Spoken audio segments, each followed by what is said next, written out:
Bonjour à tous, donc voilà, maintenant vous avez une très bonne base pour partir à la recherche de votre première cache.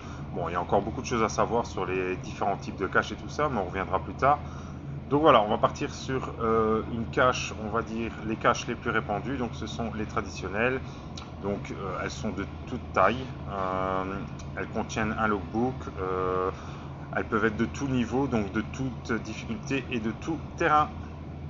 Je me situe ici et on va aller rechercher la cache du jour. Donc vous voyez, comme je vous expliquais l'autre fois, les caches grisées, c'est parce que ce compte-ci n'est pas un abonnement premium. Donc pour pouvoir accéder à ces caches, il faut un abonnement premium. Il y a des caches qui sont volontairement mises aussi en premium, donc on est obligé d'avoir l'abonnement premium pour y accéder. Donc la cache, en l'occurrence, qui nous intéresse, c'est celle-ci. Donc on voit que je suis à 7,9 km de là. Donc qu'est-ce qu'on fait? On peut faire y aller, mais voilà, comme je connais la région, il n'est pas nécessaire, je vais aller directement sur place et on se retrouve là-bas. Donc voilà, je suis enfin arrivé au spot, il faut un peu le temps que le GPS se localise correctement. Donc voilà, j'ai volontairement laissé cette cache libre pour vous montrer. Donc c'est une cache traditionnelle, comme je vous ai expliqué, donc une cache traditionnelle, vous arrivez sur les coordonnées et vous trouvez la cache. Donc ce ne sont pas forcément les plus faciles parce qu'une cache traditionnelle peut être mise en T5 ou en difficulté 5. Donc tout dépend si on l'a mis fort haut ou bien si la recherche est vraiment très dure. Donc là, on voit bien que je suis à 32 mètres, voilà, le GPS se stabilise, 31 mètres. Donc on fait, comme tout à l'heure, j'ai expliqué, on fait y aller. Donc l'avantage, donc ici voilà, le GPS a du mal à se localiser, donc ça arrive souvent. On fait y aller. Donc moi je ne préfère pas cette carte. Certains préfèrent géocacher avec cette carte-là. Moi je préfère, et ça c'est l'avantage du premium, c'est qu'on peut mettre en sentier. Donc pour moi, je préfère les sentiers. Donc il faut savoir aussi qu'au fur et à mesure, donc là on va faire y aller, et au fur et à mesure qu'on va se rapprocher de la cache, le 18 mètres va diminuer. Donc ici je suis encore sur place, donc là je vais avancer tout doucement. Voilà, donc ça diminue, 17, voilà, avec une précision, le plus ou moins c'est le 5 mètres. Donc là je me rapproche tout doucement de la cache.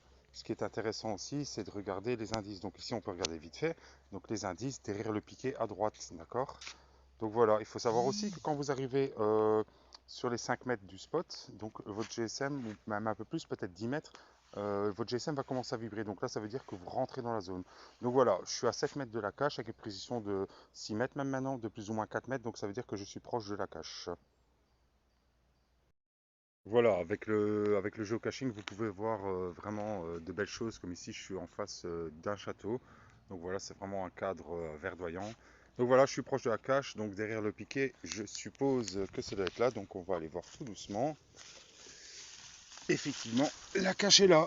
Donc là, c'est un joli petit camo en bois, vous voyez, avec le logbook. Donc ce qu'on va faire, c'est qu'on va retirer le logbook si j'y arrive. Donc le logbook est là, ça va, il n'est pas trop serré. Donc normalement, je devrais l'avoir facilement. Donc le voilà, oui, je suis en tongs. Je sais, c'est pas une tenue adaptée, mais c'était rien que pour la vidéo.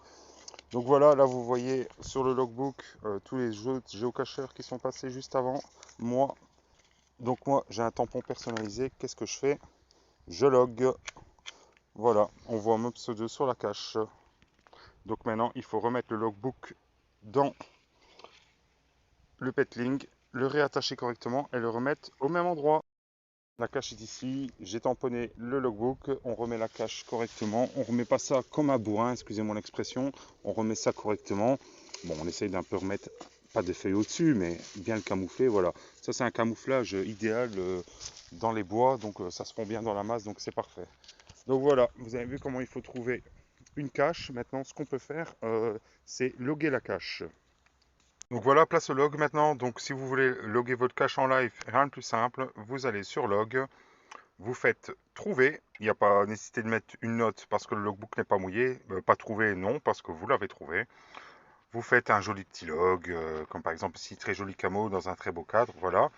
Si vous allez sur une série que vous n'avez pas forcément envie de loguer tout de suite, vous le mettez en brouillon. Donc voilà, qu'est-ce qui se passe? Donc si vous mettez en brouillon et que vous préférez loguer chez vous, vous mettez en brouillon. Voilà, l'icône va se changer comme ça. D'accord? Et donc pour enlever le brouillon, il suffit simplement de retourner sur la cage, de retourner sur log, de faire trouver, d'enlever le brouillon. Donc ici, vous pouvez mettre un PF ou non. Donc si le cœur est comme ça, c'est vous donnez un PF à la cache. S'il est retiré, il n'y a pas de PF qui est distribué. Et vous faites poster. Donc là, du coup, on voit que vous avez trouvé 2125 caches. Vous faites continuer. Et voilà, la cache qui était verte avant devient un petit smiley, c'est-à-dire que vous l'avez trouvé. Si vous ne l'avez pas trouvé, ce sera un smiley bleu. Donc voilà, vous avez vu comment trouver une cache. Donc ici c'était une simple, donc pas trop difficile, un joli petit camouflage quand même. Donc je vais poursuivre sur plusieurs vidéos, donc sur plusieurs autres traditionnels, par exemple des tradis où on a besoin de matériel, des tradis un peu plus compliqués, des grimpettes. Et ensuite je vais enchaîner sur les différents types de caches un peu plus tard et on ira sur place aussi. On commencera par les mystéries, donc parce qu'il y a beaucoup de choses à dire sur les mystéries par rapport au codage, par rapport à l'encodage des nouvelles coordonnées. Donc voilà, on se revoit dans des prochaines vidéos.